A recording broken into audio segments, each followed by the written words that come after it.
Bonjour à tous, j'espère que vous allez bien, que la journée vous a trouvé en parfaite santé. Alors moi je suis en partance pour des funérailles et puis j'ai eu cette réflexion. Je me suis dit mais attendez, là tout à l'heure, parce que c'est un jeune monsieur marié qui a 2 enfants qui est décédé, je me suis dit tout à l'heure on ira, certainement que sa femme sera très en pleurs. Ses enfants, ses proches, sa famille seront très abattus, ils sont déjà très abattus, mais ils seront en pleurs au maximum, surtout au moment de la mise en tombe.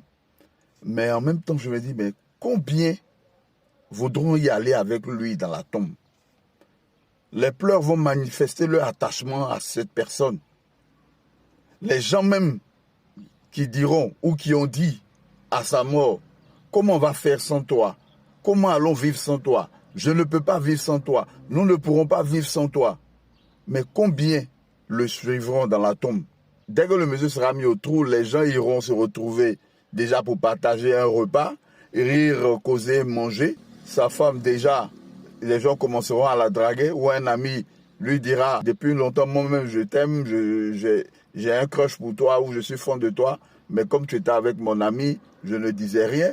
D'autres certainement se retrouveront près même de la maison du défunt ou la maison familiale où se vit l'enterrement. Ils seront dans les maquis en train de boire, manger et festoyer. Certains se donneront rendez-vous à Abidjan pour se retrouver, pour continuer, soi-disant en passant les funérailles, mais en fait ce sont des retrouvailles pour des réjouissances. Mais alors la morale que je voudrais tirer de cela, c'est de dire à tous et à chacun qu'il ne faut compter sur personne. C'est vrai, on a tous besoin de quelqu'un pour avancer, pour s'épauler, on ne peut pas vivre seul, ça c'est clair.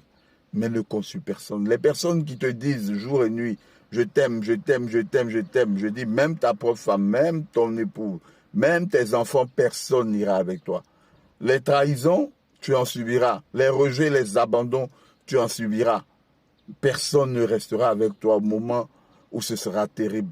Je te le dis, au moment où tu te sentiras seul, au moment où tu seras proche de la mort, au moment où tu seras dans les pleines difficultés, personne ne t'aidera jusqu'au bout. Personne ne te soutiendra jusqu'au bout.